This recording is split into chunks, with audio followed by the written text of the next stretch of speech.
everybody. Hey, pal. Things are still a little tense.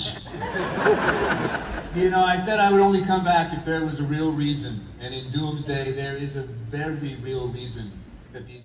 তো 3 দিন আগে সিনেমাকনে ডিজনির তরফ থেকে ইনভেস্টরদের জন্য বহু কিছু আনা হয় এবং সেখানে তাদের ফিল্মের লাইন আপ দেওয়া হয় এবং কি কি আসবে আর কি পরপর সিনেমা ডিজনির ইতে, এবং সেখানে একটা এমসিইউ প্যানেল হয় এবং সেখানে অ্যাভেঞ্জার্স ডুমসডের একটা ছোট টিজার ট্রেলার টাইপের, যেটা আলাদা। এই যে আমরা 4খানা ছোট ছোট ক্লিপিং দেখেছিলাম যেটা বেরিয়েছিল এমসিইউর তরফ থেকে, যে Steve will return, Thor will return, X Men will return, the Wakandians, Talokans and Fantastic Four return, এই যে 4টে টিজার বেরিয়েছিল এটা সম্পূর্ণ আলাদা এবং সেইটা নিয়ে আমি এখানে বলছি। তার আগে বলে দিই যে ডিজনি এখানে আর একটা জিনিসও শো করেছে, যেটা হলো তাদের ইনফিনিটি ভিশন। হ্যাঁ, আইম্যাক্সের সাথে অ্যাকচুয়ালি ডিজনির সমস্যা হয়ে দাঁড়িয়েছে, কারণ অ্যাভেঞ্জার্স ডুমসডে রিলিজ ডেটের সময়ই ডুনের পার্ট 3 কিন্তু রিলিজ হচ্ছে এবং ডুন কিন্তু দুর্দান্ত একটা ফ্র্যাঞ্চাইজি, যে কিন্তু ফার্স্ট পার্ট এবং সেকেন্ড পার্ট দারুণ হিট করেছে। তো থার্ড পার্ট কিন্তু চ্যালেঞ্জের মুখে ডুমসকে দিতে পারে, এবং ডুন যেহেতু পুরোপুরি আইম্যাক্স রেজলিউশনে শ্যুট হয়েছে, তাই আইম্যাক্সের সমস্ত ফোকাস কিন্তু ডুনের ওপর থাকছে এবং সমস্ত screen time, maximum screen time, ভালো ভালো প্রাইম স্ক্রিন টাইম ডুন পেয়েছে। কিন্তু সেইখানে ডিজনি যেহেতু অ্যাভেঞ্জার ডুমকে আইম্যাক্সের স্ক্রিন টাইম দিতে পারেনি, তাই তারা ঠিক করেছে তারা আইম্যাক্সে আনবে না, এবারে তারা নতুন ইনফিনিটি ভিশন নামে সিনেম্যাটিক এক্সপিরিয়েন্স আনছে এবং সেইটার জন্য তারা লেজার প্রজেক্টর ব্যবহার করছে এবং উন্নত মানের সাউন্ড ডিজাইনও থাকবে। আর এটা স্ক্রিন আরও বেশি চওড়া হতে চলেছে, একটা স্ক্রিনের থেকে আরও বেশি বাইরে ওয়াইড স্কেলে আরও দেখানো হবে এবং সেটা শুরু করছে তারা ঠিক 1 মাস আগে, যখন ডুমসডে রিলিজ হচ্ছে তার 18 তারিখ, 18ই ডিসেম্বর, তার ঠিক 1 মাস আগে এন্ড গেম আবার তারা রিলিজ করছে এবং এই রিলিজ এন্ড গেম কিন্তু শুধুমাত্র ওই সেম সিনেমাটাই আসছে না, তাতে কিছু সারপ্রাইজ থাকবে বলে জানিয়েছে রুসো ব্রাদার্স। আর সেখানে আমরা জানি যে এন্ড গেমে কিছু কাটসিন তো ছিলই, যেটা হালকের একটা কাটসিন যেটা ডিলিটেড সিন একটা বেরিয়েও ছিল, এবং আমার মনে হয় সেটাকে রিমডিফাই করে ভালো ভিএফএক্স দিয়ে ওটা ইনপুট দেওয়া হবে। এছাড়া হয়তো টনি স্টার্ক সেই স্ন্যাপ করার পর নিজের মেয়েকে দেখতে পেয়েছিল সোল ওয়ার্ল্ডে গিয়ে, সেইটাও হয়তো থাকবে।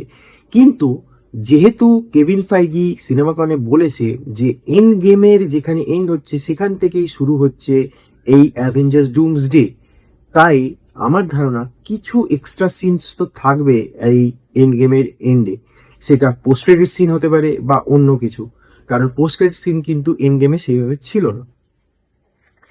তো আসা যাক এই টিজারটার ব্যাপারে, যেটা সিনেমাকনে দেখানো হয়েছে এবং টিজারটা অসাধারণ হয়েছে, যেটা ওখানকার যারা দেখেছে, যে যারা ফ্যানরা দেখার সুযোগ পেয়েছে তারা তাদের ডিসক্রিপশনে জানিয়েছে এটা কোনোভাবেই ভিডিওগ্রাফি তারা করতে পারেনি, কারণ প্রত্যেকটা সময় তাদের ওপর ফোকাস করে রেখেছিল নাইট ভিশন গগলস দিয়ে, যে কারা শুটিং করছে। এছাড়া একটা অত্যাধুনিক লেজার গ্রিন লাইট ব্যবহার করা হয়েছে, যে ফোন ইউজ করবে তার ক্যামেরার ফোকাসকে আউট অফ ফোকাস করার জন্য। তো সেই জিনিসটার জন্য কেউ সেরমভাবে ভিডিও রেকর্ড করতে পারেনি। কিছু স্ন্যাপস বেরিয়ে এসছে, সেই স্ন্যাপসগুলো খুবই ঝাপসা, তো আমি সেগুলো নিয়ে বলবো, এবং একটা প্রপার ডেসক্রিপশন বেরিয়ে এসছে যে ট্রেলারটায় কি দেখানো হয়েছে। তো এই ট্রেলারটা শুরু হচ্ছে সেই এক্সম্যানের ওই মেনশন দিয়ে, যে এক্সম্যানের মেনশনকে আমরা এক্সম্যান ইউনিভার্সে, আমাদের যে 20th সেঞ্চুরি ফক্সের এক্সম্যান ইউনিভার্সে দেখিয়েছিলাম, এবং তার যে নেম প্লেট ছিল সেই নেম প্লেট দিয়ে শুরু হচ্ছে, এবং এটা টিজার ট্রেলারেও দেখিয়েছিল, যেটা এই এক্সম্যানের যে টিজার ট্রেলারটা বেরিয়েছিল সেখানে কিন্তু দেখিয়েছিল। সেই সিনটা দিয়ে শুরু হচ্ছে এবং সেখানে দেখা যাচ্ছে চার্লস জানলার বাইরে দেখছে এবং গোটা আকাশ লাল হয়ে যাচ্ছে, এবং এই লাল হওয়াটা কিন্তু সিক্রেট ওয়ার স্টোরি লাইনে দেখিয়েছিল, যেখানে আর্থ কলিশন হচ্ছে এবং সেই আর্থের উপরের অংশ লাল হয়ে যাচ্ছে, পুরো ওয়ার্ল্ড লাল হয়ে যাচ্ছে কলিশনের সময়, ইনকারশনের সময়। এবং কিছুটা সিন, এইটা আমরা ডক্টর স্ট্রেঞ্জের মুভি বেরিয়েছিল মাল্টিভার্স অফ ম্যাডনেস, সেখানেও আমরা ইনকারশনে একটা লাল অংশ দেখতে পেয়েছিলাম যেখানে ইনকারশন হচ্ছে, সেই জিনিসগুলো এখানে তুলে ধরেছে এবং এখানে দেখাচ্ছে পুরো লাল হয়ে গেছে এবং সেখানে এসে হিরো ল্যান্ডিং করছে ডক্টর ডুম, হ্যাঁ, তার প্রপার কস্টিউমে। এবং এই যে কস্টিউমটা লিক হয়েছিল ছোট করে এবং যেটা দেখানো হচ্ছিল এক্স্যাক্টলি হুবহু কমিক অ্যাকুরেট কস্টিউম পরে ডক্টর ডুম রয়েছে। কিন্তু মজার বিষয় হলো ডক্টর ডুম যে ন্যারেশন দিচ্ছে সেখানে কোনোভাবেই বোঝা যাচ্ছে না যে এটা রবার্ট ডাউনি জুনিয়রের গলা, কারণ এখানে একটা অদ্ভুত রকমের অ্যাকসেন্ট ইউজ করা হয়েছে। এছাড়া সে তার ল্যাটভেরিয়ান স্টাইলে কথা বলছে, কারণ আমরা জানি ডক্টর ডুম একজন ল্যাটভেরিয়ান। তো সেই জিনিসটা তুলে ধরার জন্য প্রপারলি এটা যে রবার্ট ডাউনি জুনিয়র সেটা বোঝা যাচ্ছে না। আমরা যেহেতু জানি রবার্ট ডাউনি জুনিয়র কাস্ট হয়েছে, তাই জন্যই এটা জানা যাচ্ছে। যদি এই রিভিলটা না হতো, কেউ বলতে পারতো না মাস্কের পেছনে রবার্ট ডাউনি জুনিয়র রয়েছে। তো সেই সিনটা এখানে হচ্ছে এবং এক্সম্যানের একটা ডুম বলছে যে কিছু আসছে যা ধ্বংস করতে চলেছে এবং যাকে ঠেকানো যাবে না। তো এই মোনোলগ দিয়ে শুরু করছে এবং সেখানে চার্লস হতাশাগ্রস্ত।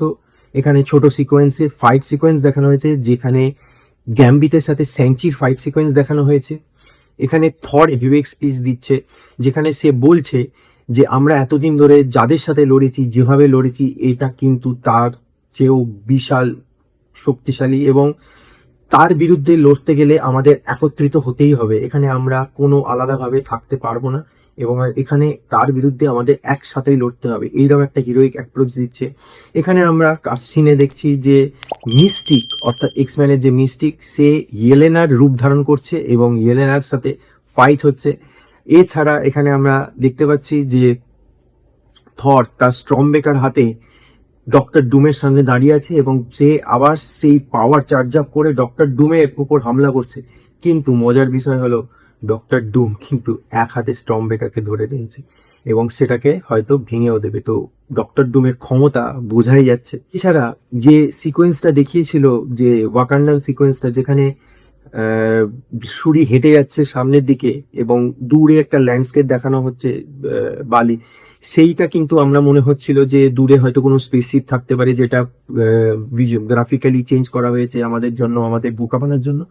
হ্যাঁ, এখানে কিন্তু সত্যি তাই, কিন্তু এখানে হয়েছে কি, দেখা যাচ্ছে যে একটা সমুদ্রের ব্যারিয়ার তৈরি হয়েছে এবং যে ব্যারিয়ারটা আমরা মজিজের গল্পে পড়েছি, যে মজিজ তার হাত দিয়ে দুখণ্ড করে দিয়েছিল সমুদ্রকে, সেইরকমই খানিকটা জিনিস ন্যামোর করেছে, যে সমুদ্রকে সরিয়ে তুলে বাউন্ডারি ওয়াল করে দিয়েছে এবং সেখান থেকে ট্যালোকান সিটিটা বেরিয়ে আসছে, যেটা আমরা টিজারেও দেখেছি। যেটা ট্যালোকান সিটিটা কিন্তু ভিজিবল হচ্ছে, যেটা মাটির ওপর বালির ওপর দাঁড়িয়ে আছে। তো এই সিকোয়েন্সটা সেই সিকোয়েন্সটাই যেখানে ওটা দেখানো হচ্ছে এবং ফ্যান্টাস্টিক ফোর স্পেসশিপ নামছে এবং fantastic four team, mister fantastic, সু স্টর্ম আর জনি হেঁটে হেঁটে আসছে থিং এর সাথে এবং ওখানে এমবাকুর সাথে থিং এর কথোপকথন হচ্ছে। এই পুরো সিকোয়েন্সটাই ওখানে।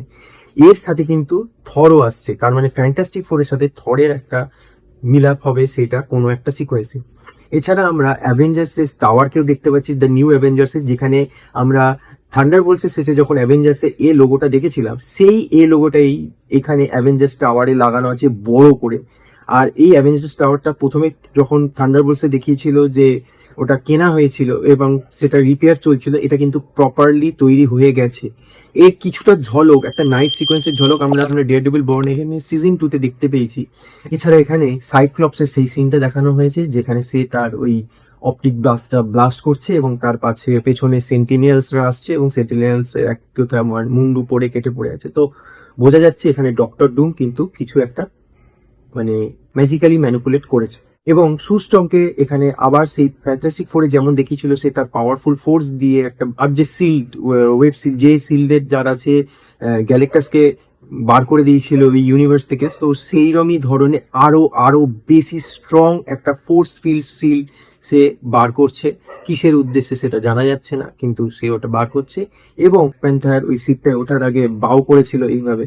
তো সেই সিনটাও এখানে রেখেছে এবং বোঝাই যাচ্ছে সেটা সুস্টমের জন্যই সে ওই বাউ সিকোয়েন্সটা দিচ্ছে। যে ট্রেলারটা যখন শেষ হতে চলেছে তখন একটা ছোট্ট সিকোয়েন্সে দেখাচ্ছে যে থরের হাতে মিয়ামনিয়ার এবং সে বিধ্বস্ত, হঠাৎ করে তার পেছন থেকে হে প্যাল বলে কথা ভেসে আসছে। সব যেটা হতে পারে না, কারণ সে জানে স্টিভ রজার সে কিন্তু থেকে গিয়েছিল এবং বুড়ো হয়ে ফিরেছিল, কিন্তু এখানে সে দেখছে স্টিভ রজার্সকে একটা অন্য লুকে, যার একটা বিয়ার্ড আছে, যেটা ওই এন্ড গেমের বিয়ার্ডের স্টাইলের বিয়ার্ড, কিন্তু এখানে আরো বড় লম্বা চুল আছে এবং সে তার কস্টিউম পরে নিয়ে একটা ব্ল্যাক আউটফিটে আছে, যেটা নোমাড লুকে আছে এবং সে তখন তার হাত সামনের দিকে করছে, তার কাছে কিন্তু মিয়ামনিয়ার চলে আসছে। তো এই সিকোয়েন্স দিয়ে এন্ড হচ্ছে এবং অ্যাভেঞ্জার্সের টাইটেল কার্ডটা আবার প্লে হচ্ছে, যেখানে মিউজিকটা দুর্দান্ত হয়েছে এবং সেই রিলিজ ডেটটা 18/12/2026 রিলিজ ডেটটা রেখে দিয়েছে। তো আমি তো এই ডেসক্রিপশন শুনে মারাত্মক এক্সাইটেড, কারণ এখানে আমরা অনেক কিছু দেখতে চলেছি। এখানে আমরা জানি যে এখানে কি কি হতে চলেছে এবং গল্প অনুযায়ী এখানে কিন্তু তিনটে ইউনিভার্সের কলিশন হওয়ার কথা। একটা হচ্ছে স্পাইডারম্যানের ইউনিভার্স, যেটা হচ্ছে টুবি ম্যাগুয়ারের, একটা হচ্ছে এক্সম্যানের ইউনিভার্স যেটা 20th সেঞ্চুরি ফক্সের, আর একটা হচ্ছে এমসিইউ ইউনিভার্স। এই তিনটেই আর্থ কলিশনের মাধ্যমেই এই অ্যাভেঞ্জার্স ডুমসডে গল্প শুরু হবে। তো তোমরা বলো এই ডেসক্রিপশন শুনে তোমরা কতটা এক্সাইটেড, আর টিজার ট্রেলারটা তোমরা দেখতে চাও কিনা? আমি তো মানে চাইছি যে টিজার ট্রেলারটা আসুক, কারণ অ্যাকচুয়ালি ডিজনি এটা পুরোপুরি টাকা তোলার জন্য ইনভেস্টারদের দেখানো হয়। এটা একটা ইনভেস্টার মিটিং, ইনভেস্টাররা পয়সা ঢালে, সেখানেই দেখানো হবে, ফুটেজে বলেই দিয়েছে যেটা বাইরে আসবে না। আর আরো অনেক কারণ আছে, কারণ একটা ট্রেলার কাট বের করা আর ইনভেস্টারদের জন্য একটা জিনিস দেখানো পুরো সম্পূর্ণ আলাদা। সেখানে যদি কিছু ভিএফএক্স এর কাজ বাকিও থাকে সেটা ছেড়ে দেওয়া হয়, কিন্তু যখন ট্রেলার আসবে তখন কিন্তু সমস্তটা দিক মেনটেন করে রেখে বের করা উচিত, এবং তারা সেটাই করবে। এবং যতদূর জানা যাচ্ছে হয়তো নেক্সট মান্থে আমরা একটা ট্রেলার পেতে পারি, যেটা ট্রেলার 1 হিসেবে, অ্যাভেঞ্জার্স ডুমসডে ট্রেলার 1 হিসেবে, বা টিজার অ্যাভেঞ্জার্স ডুমসডের অফিসিয়াল টিজার ট্রেলার হিসেবে আসতে চলেছে। তো দেখা যাক সেই টিজার ট্রেলারটা আসে কিনা, তার জন্য তো অবশ্যই অপেক্ষা করছি।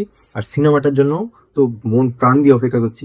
এ তো তোমরা বলো তোমরা এক্সাইটেড কিনা, তোমরা এন্ড গেম আবার রিলিজ হলে যাবে কিনা সেটাও কমেন্ট সেকশনে জানাও। আমার তো যাওয়ার প্রচন্ড ইচ্ছা আছে এবং আমি যাবো এন্ড গেম রিলিজ হলে কি কি অ্যাডিশন হয়েছে সেটা দেখার জন্য। এছাড়া আমাদের এখানে ইনফিনিটি ভিশন দেখার তো কোনো চান্সেস নেই, তাই ইনফিনিটি ভিশন নিয়ে কথা বলার কোনো জায়গা নেই। যেখানে আমাদের আইম্যাক্স, প্রপার আইম্যাক্স থাকে না, সেখানে ইনফিনিটি ভিশন তো মানে বিশাল ব্যাপার। তো জানি না ইন্ডিয়াতে ইনফিনিটি ভিশন ইনস্টলেশন হবে কিনা, তো হলে তো খুবই ভালো, এবং যদিও বা হয় তার টিকিট প্রাইস তো হেভি হবে। তো তোমরা কমেন্ট সেকশনে জানাও তোমার এই ভিডিওটা কেমন লাগলো। আমার চ্যানেলের নাম মনে রেখো বংশুপস, আমি এই ধরনের কন্টেন্ট আনি। এছাড়া আমার ইনস্টা থ্রেজার ফেসবুক হ্যান্ডেলও তোমরা ফলো করে রাখতে পারো, সেখানে আমি প্রচুর ইনফরমেশন দিয়ে থাকি, যেটা প্রতিদিন দিই। তো আমার সাথে থেকো, আর আবার দেখা হবে স্ক্রিনের এপারে বংশুপসের সাথে। ততক্ষণের জন্য